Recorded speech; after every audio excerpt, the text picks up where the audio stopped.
নিত্যপণ্যের লাগামহীন দামে দিশেহারা মানুষ। 15 টাকা কেজির পেঁপের দরে সেঞ্চুরি। ভরা মৌসুমেও সুখবর নেই চালের বাজারে। এসএসসিতে ধারাবাহিকভাবে পিছিয়ে পড়ছে ছেলেরা। সরকারের নানাবিধ সুযোগ ও পারিবারিক শৃঙ্খলায় এগিয়ে যাচ্ছে মেয়েরা, বলছেন বিশ্লেষকরা। কুতুবদিয়ায় পৌঁছেছে জাহাজ এমভি আব্দুল্লাহ। কাল লাইটার জাহাজে তীরে ফিরবেন 23 নাবিক। অপেক্ষার প্রহর গুনছেন স্বজনরা। গাজীপুরে লিফটে আটকা পড়ে রোগীর মৃত্যু। রোগীর স্বজন ও আটকে থাকা ব্যক্তিদের দায়ী করে স্বাস্থ্য মন্ত্রণালয় হাসপাতালের চিঠি। এবং ব্রাহ্মণবাড়িয়ায় আসামিকে না পেয়ে তার স্ত্রীর কপালে পিস্তল ঠেকিয়ে পুলিশের হুমকি। Video footage viral. নিরাপত্তাহীনতায় পরিবার। দর্শক দেখছিলেন দেশ জনপদ সংবাদ শিরোনাম, সঙ্গে আছি আমি কানিজ লাবণী। দর্শক এবার চলে যাচ্ছে বিস্তারিত সংবাদে। শুধু মাছ বা মাংস নয়, বাজারে এখন সবজি কেনাই দায় সাধারণ মানুষের। পেঁপে হাঁকিয়েছে সেঞ্চুরি, বেগুনও 100-র উপরে। নতুন করে চোখ রাঙাচ্ছে মুরগির দাম। আর কুরবানির অনেক আগেই লাগামহীন মশলার বাজার। বাজার ঘুরে আরো জানাচ্ছেন এম এ আজিম। দাবদাহ কিছুটা কমলেও বাজারে দামের গরমে এখন হাঁসফাঁস ক্রেতা। 15 টাকা কেজির পেঁপে রাজধানীর বাজারে ছাড়িয়েছে 100 টাকা। আর বেগুন সহ অনেক সবজির দামই 100-র উপরে। 70 থেকে 80 টাকার নিচে যেন কোনো সবজিই নেই বাজারে। ব্যস্ত অনেক কষ্ট হয়ে থাকে। কাস্টমার পেঁপে কালে 3 জনে মা ভাইছে 100 টাকা দাম না থুয়ে গেছে। দুন্দুল 50 টাকা পাইকারি বর্তমান বাজারে, অথচ এই দুন্দুল কিছুদিন আগে ছিল 35 থেকে 40 টাকা। এদিকে রমজানে বেড়ে যাওয়া ডাল, চিনি সহ মুদিপণ্যের দাম না কমলেও ফের বাড়তে শুরু করেছে পেঁয়াজ সহ সব ধরনের মশলা জাতীয় পণ্যের দাম। কোরবানির আগ মুহূর্তে যা হতে পারে আকাশচুম্বী। রমজান শেষ হয়ে কিন্তু প্রায় 1 মাসের মতন প্রায় হয়ে গেছে, কিন্তু সেক্ষেত্রে এখন ওগুলোর দাম কমে নেই। কোরবান আসতেছে, যে গরম মশলার দামগুলোর দাম বাড়ছে, আর আদা, রসুন, পেঁয়াজ এগুলোর দাম বাড়ছে। এদিকে গরু ও খাসির মাংসের দাম অপরিবর্তিত থাকলেও চোখ রাঙাচ্ছে মুরগির দাম। ব্রয়লার 20 আর সোনালী মুরগি কেজিতে দাম বেড়েছে 40 টাকা পর্যন্ত। ব্রয়লার 220 আর সোনালী হলো 400 টাকা কেজি, আর দেশি মুরগি হলো 700 টাকা কেজি। শুক্রবারে 20 টাকা ব্রয়লার, 220 টাকা ব্রয়লার বেচে, আজকে 220 টাকা ব্রয়লার বেচতেছে। বাজারের এমন দাম বাড়ার প্রতিযোগিতায় বরাবরের মতো ক্ষুব্ধ ক্রেতারা। বাজার মনিটরিং নিয়েও তাদের রয়েছে বিস্তার অভিযোগ। গরিবের জন্য কিছুই খাওয়ার নাই, সবকিছু অতিরিক্ত দাম। পেঁয়াজের দাম অনেক বেশি। আমরা ওইভাবে কিনতে পারতেছি না, খালি ঘুরতেছি বাজারে, কিন্তু মানে যেটা আমাদের সামর্থ্যের মধ্যে ওইটা আমরা আসলে কিনতে পারতেছি।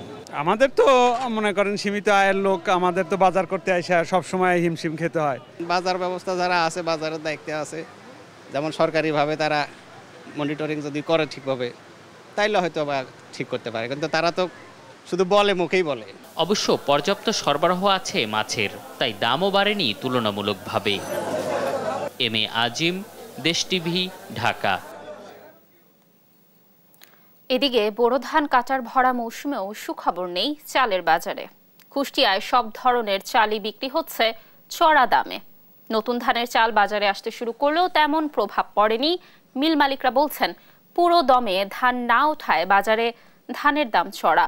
আর ভরা মৌসুমেও চালের দাম না কমায় ক্ষুব্ধ ভোক্তারা দুষছেন মিল মালিকদের সিন্ডিকেটকে। ইনফারনানার ক্যামেরায় কুষ্টিয়া থেকে নাহিদ হাসান তিতাসের রিপোর্ট।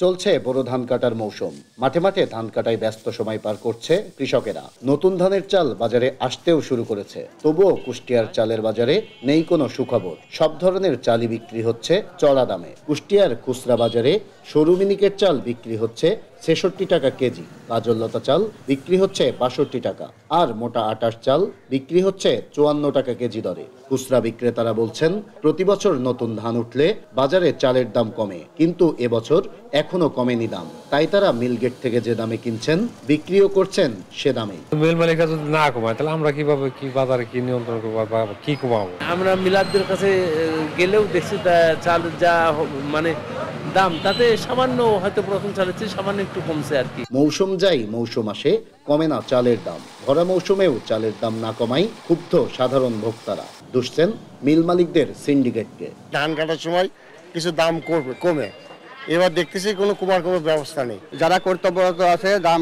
নিয়ন্ত্রণ করা দেখভাল, তারা উদাসীন হয়ে তাদের ধান্দা করিয়া বসে আছে, তারা দেখাশোনার দায়িত্ব নাই। আমরা চাই যে সরকার এটা নিয়ন্ত্রণ করুক। সরকার একা কি করবে? সরকারি দলের লোকজন যদি ঠিক না থাকে তাহলে তো আর করণীয় কিছু নাই। এদিকে মিল মালিকদের বক্তব্যে মিলছে, মৌসুম শেষেই চালের দাম আরও বাড়ার আভাস। তারা বলছেন এবছর ধানের বাজার চড়া, তাই কমছে না চালের দাম। ধান কিছু কিছু জায়গায় ধান উঠছে আর কিছু কিছু জায়গায় এখনো ধান উঠে সময় পায় নাই। এগুলো ধান বাজারে আসার মতো মানে ওরা গুছায় উঠতে পারে নাই। এগুলো যখনই সবাই কাটাকাটি শেষ হয়ে যাবে তখন বাজার আমদানি হবে। আমদানি হলে পরে ইনশাআল্লাহ বাজার একটু নিয়ন্ত্রণ হবে আমরা আশা করছি। কৃষকের যদি মালের দাম যায় তো বেশি, তখন তারা চাপ সহ্য করতে পারলে তখন আবার দেখা যাবে যে একটু বাড়বে। আর এর চেয়ে আর কমা ওই 2 সপ্তাহ 5 1 মাস এরকম থাকবে, এর বেশি থাকবে। যদি কমে 1 সপ্তাহ 2 সপ্তাহ কমবে, আবার 2 সপ্তাহ 3 সপ্তাহ পর আবার বাড়বে, আবার টুকটাক করে বাড়া ধরবে। এই নিয়ে কমে আশা করা যায় না। দ্রব্যমূল্যের ঊর্ধ্বগতির বাজারে চালের দাম নিয়ন্ত্রণ না করা গেলে সংকটে পড়বে নিম্ন মধ্য আয়ের মানুষেরা। তাই যে কোনো মূল্যে চালের বাজার নিয়ন্ত্রণে কার্যকারী পদক্ষেপের দাবি সাধারণ ভোক্তাদের। নাহিদ হাসান তিতাস, দেশ টিভি, কুষ্টিয়া। জিম্মি দশা থেকে মুক্তির 1 মাস পর জাহাজ এমভি আব্দুল্লাহ বঙ্গোপসাগরের কক্সবাজার উপকূলে পৌঁছেছে। সেখান থেকে একটি লাইটার জাহাজে 23 নাবিককে নেওয়া হবে চট্টগ্রামের KSRM লাইটার জেটি সদরঘাটে। সেখানে মঙ্গলবার তাদের বরণ করবেন স্বজনরা। সহকর্মী সৌরভ দেব ও AKM নাজিমের তথ্য ছবিতে দেখুন ডেস্ক রিপোর্ট। জলদস্যুদের হাত থেকে মুক্তির 1 মাস পর বিকেলে কক্সবাজারের কুতুবদিয়ায় পৌঁছাবে জাহাজ এমভি আব্দুল্লাহ। তাই ক্রুদের বরণে এখানে প্রস্তুত রাখা হয়েছে একটি লাইটার জাহাজ। শিপিং কর্তৃপক্ষ বলছে সোমবার বিকেল অথবা সন্ধ্যা নাগাদ জাহাজটি কুতুবদিয়া চ্যানেলে পৌঁছাবে। নাবিক ও ক্রুদের একটি নতুন ব্যাচ পাঠানো হবে ওই জাহাজে। পরে একটি লাইটার জাহাজে 23 নাবিককে মঙ্গলবার চট্টগ্রামের KSRM লাইটার জেটি সদরঘাটে আনা হবে। সেখানেই তাদের বরণ করবেন স্বজনরা। এদিকে জিম্মি দশা থেকে মুক্তির পর তাদের বরণে অধীর আগ্রহে আছেন তাদের স্বজনরা। অবস্থায় ফিরে আসবে এত অল্প সময়ের মধ্যে তার কোনো কল্পনা মনে করছি যে অন্তত মাস তো লাগতে পারে। এমভি আব্দুল্লাহ সংযুক্ত আরব আমিরাত থেকে 56,000 টন চুনাপাথর নিয়ে এসেছে। কার্গোর কিছু অংশ কুতুবদিয়ায় খালাস করা হবে এবং বাকি অংশ খালাসে জাহাজ নেওয়া হবে চট্টগ্রাম বন্দরের বহিনগরে। এর আগে গত 12 মার্চ ভারত মহাসাগরে সোমালীয় জলদস্যুদের হাতে আটক হয় বাংলাদেশি জাহাজটি। পরে মুক্তিপণ দিলে 13 এপ্রিল মুক্ত হয় জাহাজটি। নিউজ ডেস্ক, দেশ টিভি। গাজীপুরের শহীদ তাজউদ্দিন আহমেদ মেডিকেল কলেজ হাসপাতালে লিফটে আটকে এক রোগী মৃত্যুর ঘটনায় রোগী ও তার স্বজনরা দায়ী বলে দাবি করেছেন হাসপাতাল কর্তৃপক্ষ। রোববার স্বাস্থ্য অধিদপ্তরে পাঠানো এক চিঠিতে এমন দাবি করেন হাসপাতালের পরিচালক। চিঠিতে বলা হয়, বিদ্যুৎ বিভ্রাটে 9ম ও 10ম তলার মাঝামাঝিতে আটকে যায় লিফটটি। এ সময় এটি পুনরায় সচলে 1 মিনিট প্রয়োজন হলেও রোগী ও তার স্বজনরা দরজা ধাক্কাধাক্কি করায় লিফটের ডোর সেফটি কাজ করেনি। পরে লিফটটি পুনরায় সচল করতে 10 থেকে 15 মিনিট লাগে। হার্টের রোগী হওয়ায় এর মধ্যেই রোগী মারা যায় বলে দাবি হাসপাতাল কর্তৃপক্ষের। তবে গণমাধ্যমে প্রকাশিত নিউজে 45 মিনিট আটকে থাকার বিষয়টি অস্বীকার করা হয় ওই চিঠিতে। ঘটনা তদন্তে দুপুরে ওই হাসপাতাল পরিদর্শনে যায় স্বাস্থ্য অধিদপ্তরের একদল কর্মকর্তা।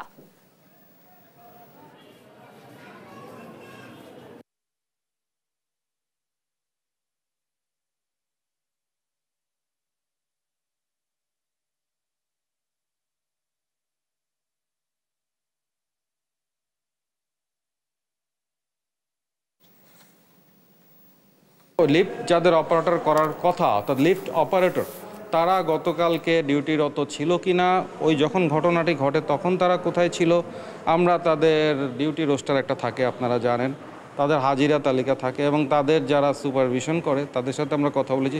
লিফট অপারেটরদের সাথেও আমরা কথা বলেছি যে তোমরা তারা কোথায় ছিল না ছিল। আমরা এখন সব কিছু আমরা এখন বিশ্লেষণ করব।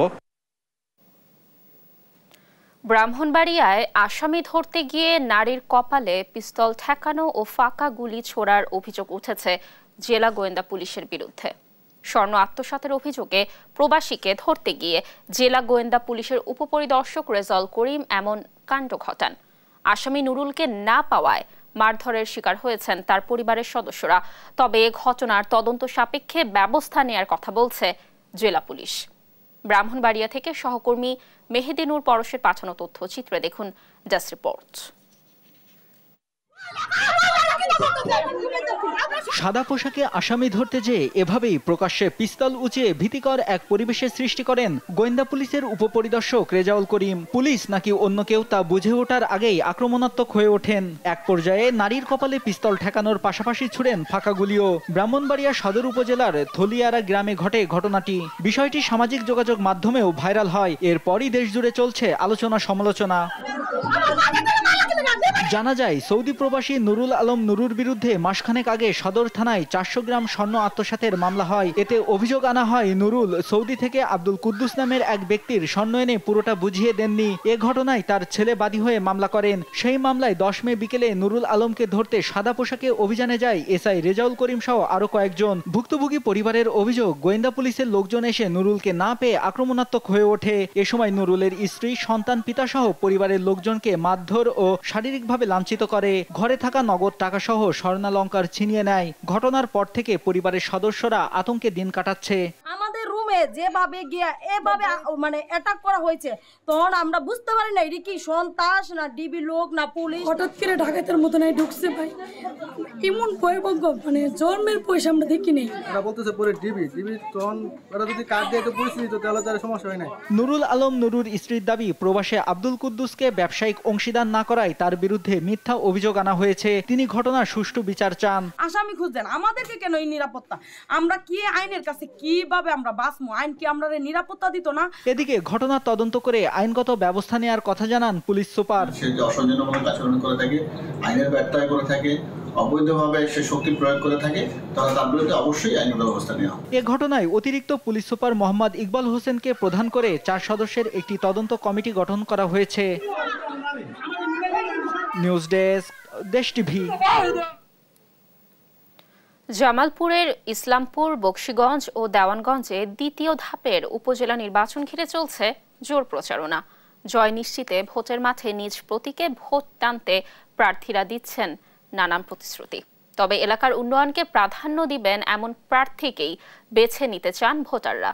সহকর্মী মেহেদী হাসানের রিপোর্টে বিস্তারিত জানাচ্ছেন ফারজানা ইসলাম।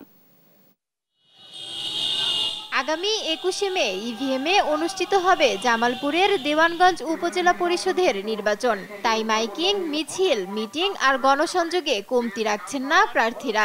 যে যার মতো ভোটারদের আস্থা অর্জনে চেষ্টা করছেন। এবার রাজনীতির মাঠে ভোটের হিসেবেও থাকবে বেশ গরমিল। 5 জন চেয়ারম্যান প্রার্থী সকলেই উপজেলা সহ আওয়ামী লীগের বিভিন্ন পদপদবিতে আছেন। বিএনপি নির্বাচনে না এলেও নির্বাচনের মাঠে বিএনপি সমর্থকদের ভোট যেদিকে যাবে সেই দিকেই পাল্লা ভারী হবে। তাই চেয়ারম্যান প্রার্থীরা বিএনপি জামাতের ভোটও নিজের প্রতীকে নিতে চেষ্টা চালান। জয়ের ব্যাপারে সবাই আশাবাদী। জনগণের মাঝে আছি, জনগণ আমাকে আবারও আগামী নির্বাচনে আমাকে উপজেলার চেয়ারম্যান বানাবে, এই বিশ্বাস আমার ভিতরে এসে গেছে। এদিকে কাপ্পিরিচের প্রার্থী নারী ভোটারদের সমর্থন আদায়ের চেষ্টা চালাচ্ছেন, দিচ্ছেন নারী বান্ধব নানা প্রতিশ্রুতিও। অর্ধেকের বেশি অংশই আর কি নারীদের সারা বেশি পাচ্ছি। আমি একটু প্রতিবন্ধকতা ওইটা বলা যাবে না, স্বাভাবিক যারা প্রতিহিংসা প্রতিবন্ধকতা করবে ভোটের মাধ্যমে তাদের জবাব দিয়ে। তবে ভোটাররা বলছেন শুধু প্রতিশ্রুতি নয়, পূর্ব অভিজ্ঞতাকে কাজে লাগিয়ে এলাকার উন্নয়নে কাজ করবেন এমন যোগ্য প্রার্থীকেই বেছে নিতে চান তারা। যার যার ভোট আমরা ভোট কেন্দ্রে যায় দিব, পছন্দের যে প্রার্থী তাকেই ভোট দেব। যার দ্বারা মানুষের কল্যাণ সাধিত হবে এরকম একজন জনপ্রতিনিধিকে মানুষ এবার ভোট দেবে বলে আমরা আশা করছি। দেওয়ানগঞ্জ উপজেলা পরিষদ নির্বাচনে চেয়ারম্যান পদে 5 জন, ভাইস চেয়ারম্যান পদে 12 জন ও মহিলা ভাইস চেয়ারম্যান পদে 6 জন ভোটযুদ্ধে অংশ নিয়েছেন। নিউজ ডেস্ক, দেশ টিভি। দর্শক, যেমনটি বলছিলাম, চলছে দ্বিতীয় ধাপের উপজেলা নির্বাচনের প্রচারণার সর্বশেষ তথ্য জানাতে এই মুহূর্তে নোয়াখালী, জয়পুরহাট ও পিরোজপুর থেকে যুক্ত হবেন আমাদের সহকর্মীরা। আমাদের সাথে যুক্ত হবেন মাওলা সুজন, রেজাউল করিম ও হাসিবুল ইসলাম। আমরা শুরুতেই চলে যাব নোয়াখালীতে, সেখানে রয়েছেন আমাদের সহকর্মী মাওলা সুজন। সুজন, নির্বাচনী প্রচারণার কি তথ্য রয়েছে আপনার কাছে, কিভাবে গণসংযোগ চলছে জানাবেন।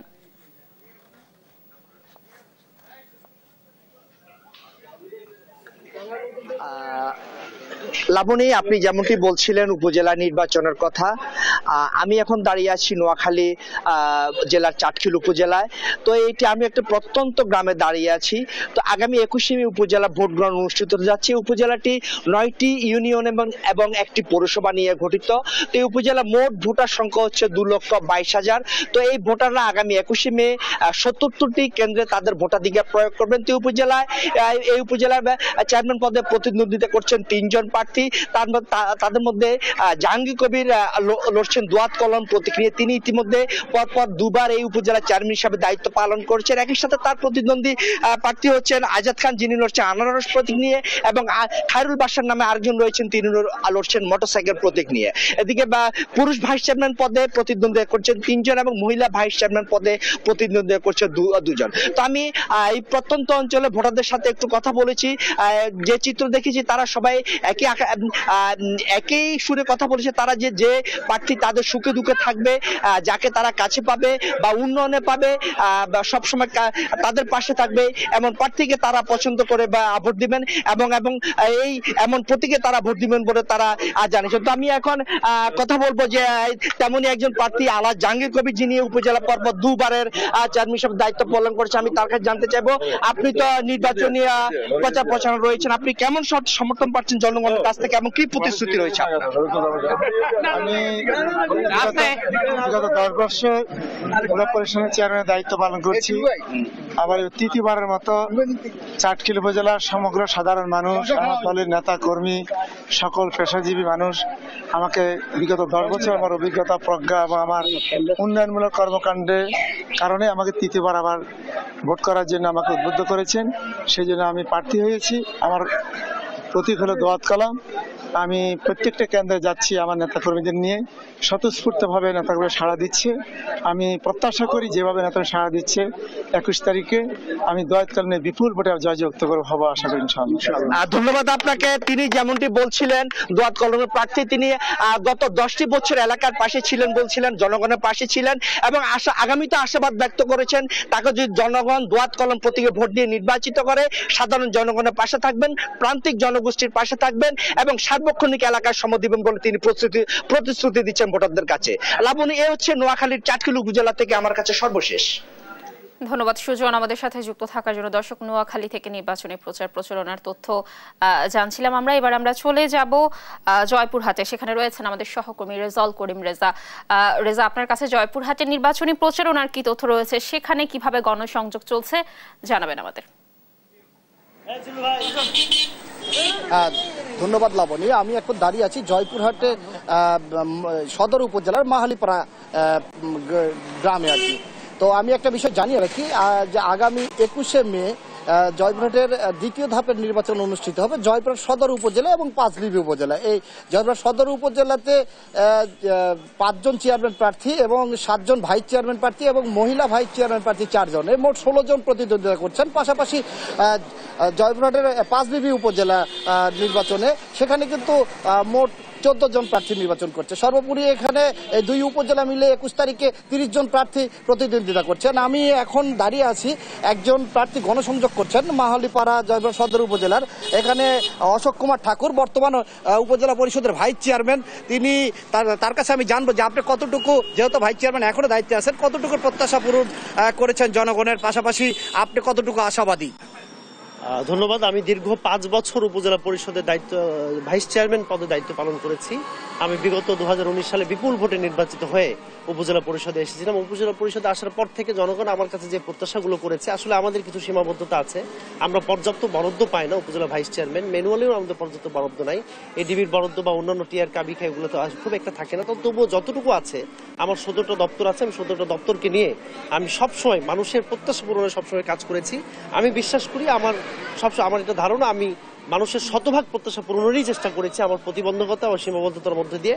এবং আগামী দিনেও আমি যদি নির্বাচিত হতে পারি, আমি আবারও নির্বাচনে দাঁড়িয়েছি। আমার মার্কা টিউবওয়েল মার্কা, এবং আমি বিপুল সাড়া পাচ্ছি জয়পুরহাটের সাধারণ মানুষের। তারা আমাকে গ্রহণ করে নিয়েছেন, আমাকে আমার বিগত 5 বছরের কর্মকাণ্ডের কারণে তারা গ্রহণ করে নিয়েছেন। আমি বিশ্বাস করি আগামী যে নির্বাচন 21 তারিখে 21শে মে যে মঙ্গলবার যে নির্বাচনটা অনুষ্ঠিত হতে যাচ্ছে, সেই নির্বাচনে বিগত 5 বছরে আমার কর্মকাণ্ডের কারণে, আমার ভালো কাজের কারণে এবং মানুষের পাশে দাঁড়িয়েছে কিনা, মানুষের সেবা নিশ্চিত কারণে মানুষ আমাকে বিপুল ভোটে নির্বাচিত করবে। আমি মানুষের প্রত্যাশা পূরণে আমি শতভাগ সমর্থ হয়েছে বলে আমি মনে করি। ধন্যবাদ আপনাকে। আমি আরেকটা বিষয় জানিয়ে রাখি যে জয়পুরহাটের কিন্তু যে প্রথম ধাপের নির্বাচন গত 8 মে অনুষ্ঠিত হয়েছে, সেই নির্বাচনে কিন্তু জেলার আইন শৃঙ্খলা পরিস্থিতি ভালো ছিল এবং সেখানে কিন্তু 73% খেতলাল উপজেলায় ভোট প্রয়োগ হয়েছে। তো জয়পুরহাটের পুলিশ সুপার যেটি জানিয়েছেন এবং রিটার্নিং কর্মকর্তা যেটি জানিয়েছেন যে খেতলালের মতো জয়পুরহাটেও এই দুইটি উপজেলাতে কিন্তু নির্বাচন অবাধ সুষ্ঠু করতে তারা কিন্তু সব ধরনের প্রস্তুতি নিয়েছে। এই ছিল আমার জয়পুরহাট থেকে সর্বশেষ নির্বাচনের, উপজেলা নির্বাচনের সর্বশেষ। আমি এখন চলে যাচ্ছি স্টুডিওতে লাবণীর কাছে। লাবণী, ধন্যবাদ রেজা আমাদের সাথে যুক্ত থাকার জন্য। দর্শক, জয়পুরহাটের উপজেলা নির্বাচনের প্রচার প্রচারণার তথ্য জানছিলাম, আপনাদেরকে আরো তথ্য জানাবো। আমরা এবার চলে যাব পিরোজপুরে, সেখানে রয়েছেন আমাদের সহকর্মী হাসিবুল ইসলাম। হাসিব, পিরোজপুরে কিরকম নির্বাচনী প্রচার প্রচারণা চলছে, সেখানে যারা প্রার্থী রয়েছে তারা কি বলছে, বিস্তারিত তথ্য জানাবেন। লাবণী, আপনি জানেন যে 6ষ্ঠ উপজেলা পরিষদ নির্বাচনের দ্বিতীয় ধাপের প্রচার প্রচারণা কিন্তু ইতিমধ্যে চলমান। 21 তারিখে অনুষ্ঠিত হওয়া ভোটের কিন্তু যত দিন ঘনিয়ে আসছে, প্রচার প্রচারণা ইতিমধ্যে ততটাই প্রার্থীরা বাড়িয়ে দিয়েছে। এবং পিরোজপুর জেলার 2টি উপজেলায়, কাউখালী এবং স্বরূপকাঠি উপজেলায় কিন্তু এই দ্বিতীয় ধাপের নির্বাচনটা অনুষ্ঠিত হবে এবং ইভিএম এর মাধ্যমে ভোটটা দিয়ে থাকবেন ভোটাররা। এবং এই যে কাউখালী এবং স্বরূপকাঠি উপজেলায় চেয়ারম্যান, ভাইস চেয়ারম্যান, মহিলা ভাইস চেয়ারম্যান পদে 5 জন প্রার্থী কিন্তু তারা প্রতিদ্বন্দ্বিতা করছে। বিশেষ করে কাউখালীতে 5 জন চেয়ারম্যান, 5 জন ভাইস চেয়ারম্যান এবং 2 জন নারী মহিলা ভাইস চেয়ারম্যান পদে তারা প্রতিদ্বন্দ্বিতা করছে। এবং স্বরূপকাঠিতে 3 জন চেয়ারম্যান পদে এবং ভাইস চেয়ারম্যান পদে 5 জন এবং মহিলা ভাইস চেয়ারম্যান পদেও কিন্তু হচ্ছে যে 2 জন প্রার্থী তাদের প্রতিদ্বন্দ্বিতা করছেন। এবং তারা বলছেন যে প্রতিজন প্রার্থী তাদের ভোটারদেরকে বিভিন্ন রকম আশ্বাস দিচ্ছে যে এলাকার উন্নয়ন, বিশেষ করে রাস্তাঘাট, কালভার্ট এবং বেকারত্ব দূরীকরণ সহ স্থানীয় পর্যায়ের উন্নয়নমূলক কার্যক্রমে তারা চালিয়ে যাবেন এবং সেটা তারা উৎসাহ দিচ্ছেন।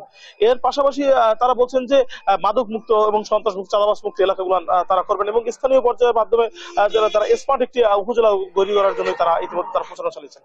এবং আমি একটি বিষয় জানিয়ে রেখে যে আমার সাথে কথা হয়েছিল রিটার্নিং কর্মকর্তার সাথে, তিনি জানিয়েছেন যে 21 তারিখের ভোট সহ এই প্রচার প্রচারণায় নিরাপত্তার ক্ষেত্রে কিন্তু যথেষ্ট ব্যবস্থা নেওয়া হয়েছে। বিশেষ করে ইভিএম এর ভোটে কোনো সমস্যা না হয়, তারা ইভিএম এর প্রস্তুতি নেওয়ার জন্য তারা বিভিন্ন প্রশিক্ষণের ব্যবস্থা করছে এবং বিশেষ করে প্রার্থীরাও প্রচারণা চালাচ্ছে। কেন প্রথম কিন্তু এই সর্বপ্রথম এই উপজেলা পর্যায়ে ইভিএম এর ভোট তারা দিচ্ছে কাউখালী ও স্বরূপকাঠিবাসী এবং এই কারণে ইভিএম এর ব্যবহারটা সেটাও তারা প্রশিক্ষণ দিচ্ছে। এবং নির্বাচনের দিন বিশেষ করে আইন শৃঙ্খলা বাহিনীর বিজিবি আর র্যাব, পুলিশ, সাদা পোশাকের পুলিশ সহ নির্বাহী ম্যাজিস্ট্রেট থেকে প্রতিটি ইউনিয়নে এবং তারা বলেছেন। এবং 21 তারিখ কিন্তু এই 2টি উপজেলায় 2,54,526 জন ভোটার তারা প্রস্তুত রয়েছে এই ভোট দেওয়ার জন্য। লাবণী, আমি আর একটি বিষয় আপনাকে জানিয়ে রাখি যে পিরোজপুরের যে উপজেলার যে 2টি আরো উপজেলা আছে, ভান্ডারিয়া এবং মঠবাড়িয়া, এর তৃতীয় ধাপে নির্বাচন অনুষ্ঠিত হবে এবং আজকে কিন্তু তাদের মাঝে প্রতীক বরাদ্দ হয়েছে। তবে ভান্ডারিয়া উপজেলায় কিন্তু ইতিমধ্যে কোনো প্রার্থী না থাকার কারণে বিনা ভোটেই হচ্ছে যে বিনা প্রতিদ্বন্দ্বিতায় হচ্ছে যে চেয়ারম্যান, ভাইস চেয়ারম্যান, মহিলা ভাইস চেয়ারম্যান নির্বাচিত হয়েছে। তাই তৃতীয় ধাপে শুধুমাত্র মঠবাড়িয়া উপজেলায় তাদের প্রার্থীতা অনুষ্ঠিত হবে এবং আজকে দুপুর 2টা থেকেই কিন্তু তারা প্রচার প্রচারণা শুরু করেছে। এবং এই জায়গার যে সাধারণ ভোটাররা তারা আশা করছে যে 21 তারিখ এবং 29 তারিখে তারা একটি সুন্দর সুষ্ঠুভাবে এই ভোটটা সম্পন্ন করে এবং সুষ্ঠুভাবে ভোটটা সম্পন্ন হবে। আল্লাহ বলি, এই ছিল মূলত আমাদের কাছ থেকে পিরোজপুরের সর্বশেষ নির্বাচনের বিষয়। ধন্যবাদ হাসিব আমাদের সাথে যুক্ত থাকার জন্য। দর্শক, চলছে দ্বিতীয় ধাপের উপজেলা নির্বাচনের প্রচার প্রচারণা, সে ব্যাপারে দেশের বিভিন্ন প্রান্ত থেকে সর্বশেষ তথ্য জানাচ্ছিলেন আমাদের সহকর্মীরা। সিরাজগঞ্জের বেলকুচিতে নির্বাচনী সহিংসতায় পরাজিত প্রার্থী বদিউজ্জামান ফকিরের চাচা আব্দুল আলিম নিহত হয়েছেন। এ ঘটনায় 3 জনকে আটক করেছে পুলিশ। আটকরা হলেন চান মিয়া, রাসেল এবং আবুল। পুলিশ জানায় চেয়ারম্যান প্রার্থী বদিউজ্জামানের কর্মী ছিলেন চাচা আলিম। নির্বাচনে প্রতিদ্বন্দ্বী প্রার্থী আমিনুল ইসলাম বিজয়ী হলে তার কর্মী চান মিয়া, রাসেল সহ অন্যান্যরা আলিমের ওপর হামলা চালিয়ে তাকে মারধর করে গুরুতর আহত করে। পরে তাকে উদ্ধার করে উপজেলা স্বাস্থ্য কমপ্লেক্সে ভর্তি করা হয়। অবস্থার অবনতি ঘটলে তাকে খাজা ইউনুস আলী মেডিকেল কলেজ হাসপাতালে পাঠানো হয়। পরে সেখান থেকে রোববার রাতে ঢাকায় নেয়ার পথে তার মৃত্যু হয়।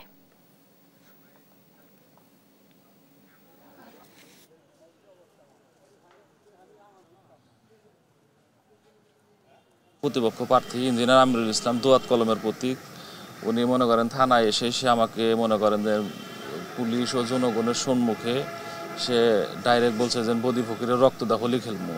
নির্বাচনের দিন মনে করেন যে ঠিক ডিক্লার হওয়ার পরপরই মনে করেন যে তার উপরে 9টি সাধারণ শিক্ষা বোর্ডের অধীনে অনুষ্ঠিত এ বছরের এসএসসি পরীক্ষায় পাশের হার গতবারের চেয়ে বেড়েছে। ছাত্রদের চেয়ে ভালো ফল করেছে ছাত্রীরা। শিক্ষা বোর্ডগুলোর গত কয়েক বছরের ফল বলছে পাশের হারে এগিয়ে মেয়েরা। সরকারি নানা সুবিধা ও পারিবারিক শৃঙ্খলা মেয়েদের এমন ফলাফলে ভূমিকা রাখছে বলছেন শিক্ষাবিদরা। কাজী শাহেদের রিপোর্ট। করোনার সংক্রমণের পর গত 3 বছর এসএসসি সহ বিভিন্ন পাবলিক পরীক্ষা হয়েছিল কাটছাট পাঠ্যসূচিতে। পরীক্ষাও হয়েছিল নির্ধারিত সময়ের পরে, কখনো কম নম্বরে, কখনো বিষয় কমিয়ে নেওয়া হয় এসব পরীক্ষা। তবে এবার এসএসসি পরীক্ষা হয়েছে সব বিষয়ে পূর্ণ পাঠ্যসূচিতে ও পূর্ণ নম্বরে। শিক্ষা মন্ত্রণালয় ও শিক্ষা বোর্ডগুলোর কর্মকর্তাদের মূল্যায়ন এবার ভালো ফল হওয়ার বড় কারণ ইংরেজি ও গণিত বিষয়ে প্রায় সব বোর্ডেই মোটামুটি ভালো করেছে শিক্ষার্থীরা।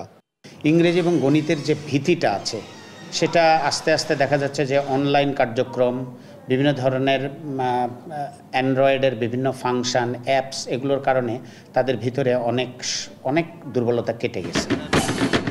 এসএসসি পরীক্ষায় বিগত কয়েক বছর ধারাবাহিকভাবে ভালো করছে ছাত্রীরা। এবার এসএসসি পরীক্ষাতেও পাশের হার এবং জিপিএ 5 দুই সূচকে ছেলেদের চেয়ে মেয়েরা ভালো ফল করেছে। শিক্ষাবিদরা বলছেন পারিবারিক শৃঙ্খলা ও সরকারি বিভিন্ন সুবিধা এর পেছনে অবদান রাখছে।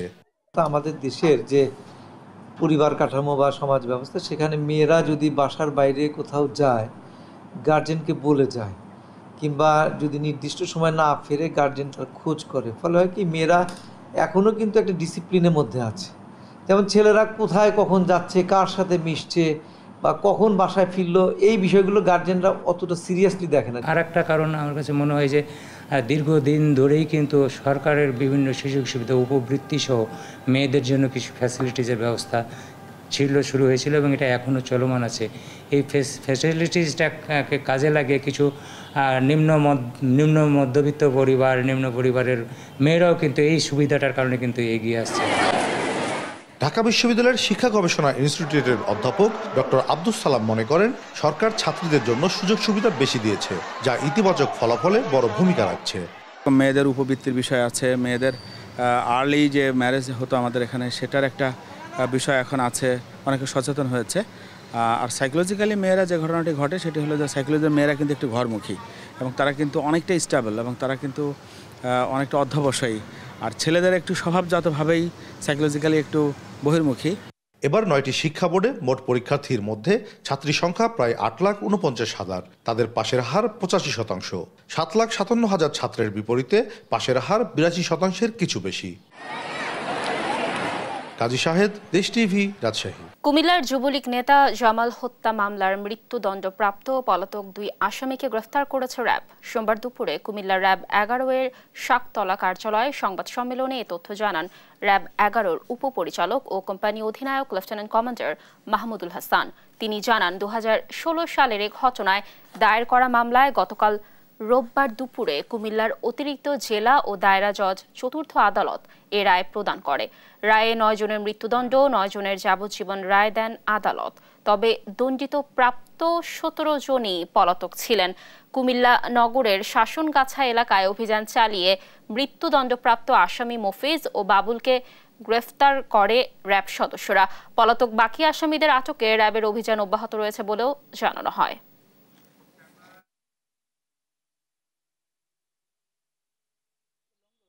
তথ্য প্রযুক্তির সহায়তায় র্যাব 11 CPC 2-এর বিশেষ অভিযানে অদ্য 13 মে 2024 তারিখ ভোররাতে কুমিল্লা জেলার কোতোয়ালি মডেল থানাধীন শাসনগাছা এলাকা হতে পলায়নকালে কুমিল্লা জেলার 14 গ্রামের যুবলীগ নেতা জামাল উদ্দিন বাক্কা হত্যা মামলার 2 জন মৃত্যুদণ্ডের সাজাপ্রাপ্ত পলাতক আসামি মোহাম্মদ খন্দকার মফিজুর রহমান এবং মোহাম্মদ রেজাউল করিম বাবলুকে গ্রেফতার করতে সক্ষম হয়। কোরবানি ঈদ সামনে রেখে শরীয়তপুরে গরু মোটাতাজাকরণে ব্যস্ত খামারিরা। অবৈধভাবে ভারত থেকে গরু আমদানি না হলে এবার লাভবান হওয়ার আশা তাদের। তবে গোখাদ্যের দাম ও অন্যান্য খরচ বেড়ে যাওয়ায় ন্যায্য মূল্য না পেলে লোকসানের আশঙ্কাও রয়েছে। সহকর্মী রোমান আকুন্দের তথ্য ছবিতে ফারজানা ইসলামের ডেস্ক রিপোর্ট। দেশীয় গরুর ব্যাপক চাহিদা থাকায় ঈদ সামনে রেখে শরীয়তপুরের ৬ উপজেলায় ছোট বড় খামারের পাশাপাশি গরু লালন পালন করছেন অনেক কৃষক। ঈদ ঘনিয়ে আসায় ব্যস্ততার শেষ নেই তাদের। বেশি লাভের আশায় পরম যত্নে ক্ষতিকর ইনজেকশন ও ট্যাবলেট ব্যবহার না করে দেশীয় সবুজ ঘাস ও খড়ের পাশাপাশি খোল, ছোলা ও ভুসি খাওয়ানোর মাধ্যমে গরু লালন পালন করছেন তারা। ন্যায্য দাম পেতে ভারতীয় গরু আমদানি বন্ধের দাবি জানান তারা। প্রত্যেকটা গরু প্রাকৃতিক উপায়ে লালন পালন করা হয়। মালিকের পর্যাপ্ত জমি আছে, জমি থেকে আমরা ঘাস সংগ্রহ করে গরুকে ঘাস খাওয়াই। যে পরিমাণ খাবারের দাম বাড়ছে, এই কারণে আমরা গরু পেলে লাভবান হতে পারি না। এর মাঝে যদি ইন্ডিয়ান গরু বাংলাদেশে ঢোকে তাহলে আমাদের লস। গোখাদ্যের দাম যদি এই হারে চলতে থাকে তাহলে অনেক খামারের এই গরু পালা কষ্টসাধ্য হয়ে যাবে। দেশীয় গরুর মাংসের স্বাদই আলাদা, স্বাস্থ্যসম্মত হওয়ায় চাহিদাও বেশি বলে জানান ভোক্তারা। দেশি মানের গরু সবাই যদি এটা ক্রয় করে ভালো হবে, ভালো এবং এটা জন্য স্বাস্থ্যকর এখন উপকারিতা। দেশি গরুর কোনো বিকল্প নাই। পশুপালনে নিয়মিত মনিটরিং ও খামারিদের পরামর্শ দিচ্ছে প্রাণী সম্পদ বিভাগ। খামারিগণ যাতে লাভবান হয় সেজন্য প্রাণী সম্পদ বিভাগ খামারিদের সার্বক্ষণিক পাশে থেকে নিরলসভাবে কাজ করে যাচ্ছে। পশুপালনের মাধ্যমে পূরণ হয় কোরবানির পশুর চাহিদা, তাই এ খাতে সরকারি সহায়তা বাড়ানোর আহ্বান জানান জনপ্রতিনিধিরা। উৎপাদন করতে পারে সেই বিষয়ে অধিদপ্তর আছে, তারা যেন তাদের উপরে দৃষ্টি ভালো রাখে। এবার কোরবানির পশুর দাম বেশি হবে জানিয়ে অর্থনীতির স্বার্থে আমদানি বন্ধের দাবি জানান খামারিরা। এই খামারিরা যদি ক্ষতিগ্রস্ত হয় এবং খামার বন্ধ হয়ে যায়, অনেক ক্ষুদ্র খামারি লসে বন্ধ হয়ে গেছে, তাহলে কি করতে হবে যে 1 বছর পরে এই দুধ, শিশু খাদ্য থেকে দুধ, এগুলো বিদেশ থেকে আমদানি করতে হবে, সেখানে ডলার চলে যাবে। জেলা প্রাণী সম্পদ অধিদপ্তরের তথ্য মতে এবার শরীয়তপুরে 50,000 কোরবানির পশুর চাহিদা রয়েছে, আর ছোট বড় প্রায় 9,400 খামারে প্রস্তুত রয়েছে 57,000 পশু। নিউজ ডেস্ক, দেশ টিভি।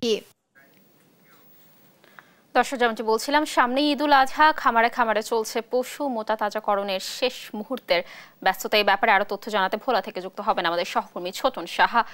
ছোটন, কুরবানি ঘিরে কি ধরনের ব্যস্ততা দেখছেন খামারিদের মাঝে, কি বলছেন তারা, কি তথ্য রয়েছে বিস্তারিত জানাবেন। ধন্যবাদ কানিজ লাবণী। যেমনটি বলছিলেন যে ঈদকে সামনে রেখে কিন্তু খামারগুলোতে যে এখন যে ব্যস্ততা চলছে সেটির অন্যতম হচ্ছে গরুকে মোটা তাজাকরণ এবং গরু কোরবানি যোগ্য করে তোলার জন্য যে সমস্ত কার্যক্রম সেটি চলছে, গরুর পরিচর্যা চলছে এবং সবাই বলছিল খামারিরা যে প্রাকৃতিক উপায়ে কিন্তু তারা গরু মোটা তাজাকরণ করছে এবং তারা আশাবাদী যদি এবছর ভারতীয় গরুর আমদানি যদি হাটে না থাকে সেক্ষেত্রে তারা কিন্তু অনেকটা লাভের মুখ দেখতে পাবেন। যদিও এবছর গরুর যে পশু যে খাদ্য সেটির দাম কিন্তু অনেকটা বেশি। তো আমরা একজন খামারির সাথে কথা বলবো এবং তাকে যুক্ত করব।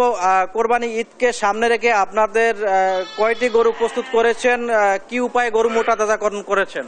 ধন্যবাদ ডিস্ট্রিবিউটকে। আমরা আসলে একটা প্রত্যন্ত এলাকায় আমরা এই খামারগুলো করি।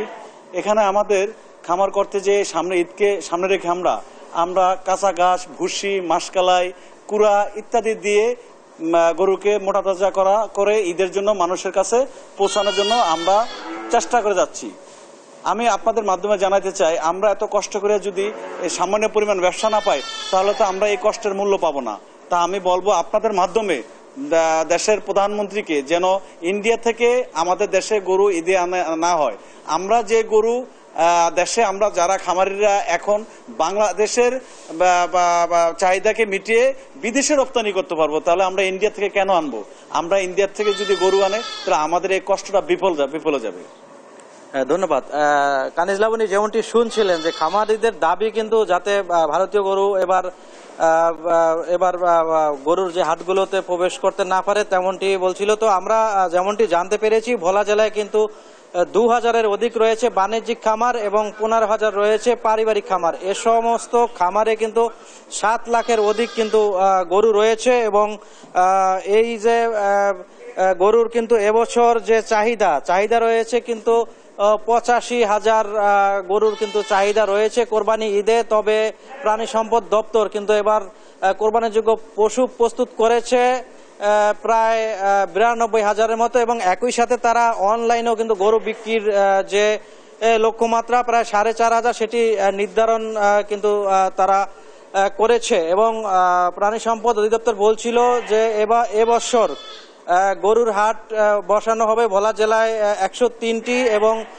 সেখানে তাদের যে ভেটেরিনারি টিমও কিন্তু বসানো হবে যাতে রোগাক্রান্ত গরু এবং কেমিক্যাল খাইয়ে যে সমস্ত গরু মোটাতাজন করা হয়েছে সেগুলো বাজারে উঠতে না পারে, সেজন্য কিন্তু তারা মনিটরিং করবে বলে আমাদেরকে জানিয়েছে। তো এ ছিল আমার কাছে ঈদকে সামনে রেখে যে গরু মোটাতাজাকরণে যে ব্যস্ত সময় পার করছেন খামারিরা, তা নিয়ে সর্বশেষ তথ্য।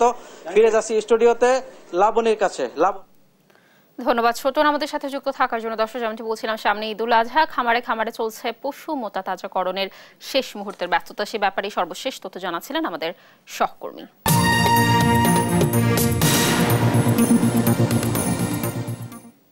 দর্শক দেখছেন দেশ জনপথ সংবাদ।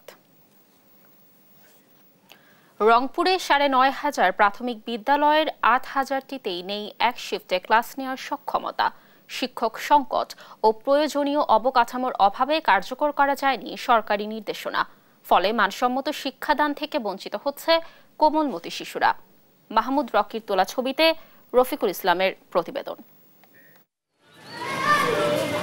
সম্প্রতি দেশজুড়ে তীব্র দাবদাহে বিদ্যালয়গুলোতে 2 শিফটের পরিবর্তে 1 শিফটে পাঠদানের নির্দেশ দেয় প্রাথমিক ও গণশিক্ষা মন্ত্রণালয়। এই নির্দেশনায় বেলা 11:30 পর্যন্ত একসঙ্গে 6 শ্রেণীর ক্লাস নেওয়ার কথা থাকলেও তা বাস্তবায়ন হয়নি রংপুর বিভাগে। প্রাথমিক শিক্ষা রংপুর বিভাগের দেয়া তথ্য মতে এই বিভাগে রয়েছে 9,544টি বিদ্যালয়। এর মধ্যে নীলফামারীতে 1,085টি বিদ্যালয়ের মধ্যে 138টিতে 1 শিফটে পাঠদান করা হয়েছে।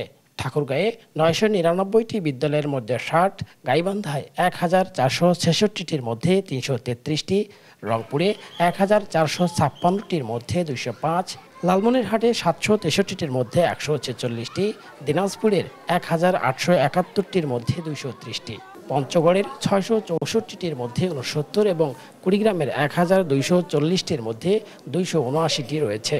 বাকি 7,787টি বিদ্যালয়ে শিক্ষক সংকট ও প্রয়োজনীয় অবকাঠামোর অভাবে সম্ভব হয়নি 1 শিফটের পাঠদান। 1 শিফটে পাঠদানের জন্য প্রতিটি বিদ্যালয়ে ন্যূনতম 6 জন শিক্ষক ও 7টি শ্রেণীকক্ষের প্রয়োজন। কিন্তু এই বিভাগে 95% বিদ্যালয়ে নেই এই সক্ষমতা। আর 2 শিফটে 8 ঘন্টা শিশুদের বিদ্যালয়ে রাখার পক্ষে নন অভিভাবকরাও। 10টা থেকে 4টা পর্যন্ত করছিল নিয়ম আর কি। ওটা থেকে এই নিয়মটা আমার ভালো লাগছে। মর্নিং স্কুল এটাতেই দেখতেছি বাচ্চাদের ফিজিক্যাল ফিটনেসটা ভালো হচ্ছে। এই 7 দিনে যে ছুটি দেয়, কিন্তু আমাদের যে পড়ালেখা হয় না, ঘুমানোর কোনো সিস্টেম নাই, খেলার কোনো সিস্টেম নাই। আর যখন বিদ্যুৎ থাকে না তখন ফ্যানও চলে না, ওই জন্য অনেক গরম হয়। প্রাথমিক শিক্ষাকে যুগোপযোগী করতে বিদ্যালয়গুলোতে শিক্ষক বৈষম্য দূর, অবকাঠামোর উন্নয়ন এবং দক্ষতা বাড়ানোর কথা বলছেন শিক্ষাবিদরা। যদিও প্রয়োজনীয় ব্যবস্থা নেওয়ার আশ্বাস প্রাথমিক ও গণশিক্ষা এই কর্মকর্তার। শিক্ষক নিয়োগ দিতে হবে, তাদের যথাযথ ট্রেনিং দিতে হবে, তাদেরকে বেতনকে আকর্ষণীয় করে আনতে হবে। আবাসিক শিক্ষক হিসেবে তাদের আবাসনের ব্যবস্থা করে ওই স্কুলের ভিতরে যদি রাখার ব্যবস্থা করা হয়, তাহলে আমার মনে হয় এই শিক্ষার মানটা, প্রাথমিক বিদ্যালয়ের শিক্ষার মানটা যথাযথ উন্নয়ন ঘটবে। 9,500 স্কুলের মধ্যে প্রায় 1,500 স্কুল 1 শিফটে রূপান্তর করা হয়েছে এবং পর্যায়ক্রমে ভবন তৈরি হচ্ছে এবং পর্যায়ক্রমে সকল স্কুলই 1 শিফটে তৈরি করা হবে। পরিস্থিতি উত্তরণে দ্রুত ব্যবস্থা নেওয়ার দাবি অভিভাবকদের। রফিকুল ইসলাম, দেশ টিভি, রংপুর। পেসার তাসকিন আহমেদের মেডিকেল রিপোর্ট হাতে পেয়েছে বিসিবি। সেখানে ভালো খবর নেই, চির ধরা পড়েছে। আরও নিশ্চিতে এমআরআই স্ক্যান রিপোর্ট পাঠানো হয়েছে যুক্তরাষ্ট্রে। রিপোর্ট হাতে পাওয়ার পরই কাল দুপুর 12:30টায় বিশ্বকাপ দল ঘোষণা করবে বিসিবি। সোমবার টি-20 বিশ্বকাপের দল ঘোষণার কথা ছিল, তবে পেসার তাসকিন আহমেদের ইনজুরি অপেক্ষা বাড়িয়েছে। জিম্বাবুয়ের বিপক্ষে চতুর্থ টি-20তে অনুশীলন করতে গিয়ে ফিল্ডিংয়ের সময় ডাইভ দিতে গিয়ে পাঁজরে ব্যথা পান তাসকিন।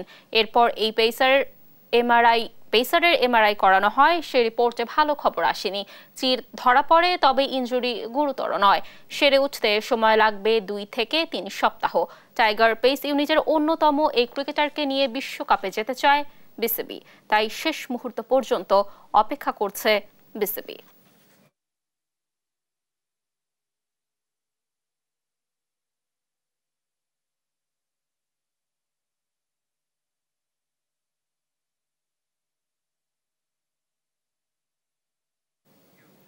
দর্শক, এই ছিল এখনকার দেশ জনপথ সংবাদ। পরে বুলেটিন দেখার আমন্ত্রণ রইল। এছাড়া দেশ টিভির সর্বশেষ সব খবর পেতে ভিজিট করুন www.desh.tv। ফেসবুকে আমাদের সঙ্গে যুক্ত থাকুন দেশ টিভি অথবা দেশ টেলিভিশন পেজে। এছাড়া সর্বশেষ সব ভিডিও পেতে ইউটিউবে আমাদের হ্যান্ডেল @দেশ টেলিভিশন অথবা @দেশ টিভি নিউজ লিখে সার্চ করুন। ধন্যবাদ সবাইকে।